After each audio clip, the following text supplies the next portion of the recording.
Report सांगते की पाकिस्तानची टीम इंडियन टीमच्या ड्रेसिंग रूमच्या बाहेर येऊन उभं राहिली होती त्यांना भेटण्यासाठी, पण आपल्या लोकांनी त्यांच्या तोंडावर दरवाजा बंद केला। इंडियन टीमने स्पष्ट सांगितलं की आम्हाला तुमच्याशी काहीही बोलायचं नाही।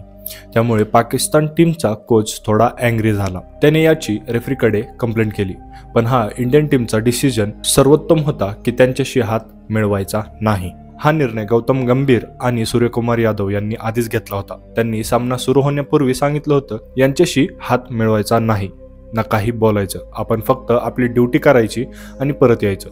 बघा, प्लेयर्सला दोष देऊन काही उपयोग नाही। आपल्याला ही माहिती आहे प्लेयर्सला देखील काही खास इंटरेस्ट नव्हता। हा सामना खेळायला ICC ने त्यांना ड्युटीवर पाठवलं होतं। देशाचं प्रतिनिधित्व करा आणि परत या असं सांगितलं होतं, तर आपल्या प्लेयर्सने तेच केलं। त्यांनी सामना खेळला आणि परत आले। आता पाकिस्तानबद्दल बोलायचं झालं तर पाकिस्तान टीम याहूनही जास्त ह्युमिलेशन डिझर्व करते। फक्त हात न मिळवणे हे खूप कमी आहे, सामन्यातही हे ह्युमिलेशन झालेच। सूर्यकुमार यादवला यासाठी खूप रिस्पेक्ट, कारण पहिल्यांदा तर त्याने गेममध्येच त्यांना चांगलं हरवलं आणि पोस्ट मॅच प्रेझेंटेशनमध्ये जे काही बोलला ती खूप मोठी गोष्ट होती। जगभरातील प्रेक्षकांसमोर हे स्टेटमेंट देणं सोपं नसतं। सूर्यकुमार यादव म्हणाला की आम्ही पहलगामच्या विक्टिम सोबत उभे आहोत, हे बोलणं खूप महत्त्वाचं आहे आणि फक्त आपली ड्युटी करत आहोत। हे असं जगासमोर बोलणं खरंच खूप मोठं आहे।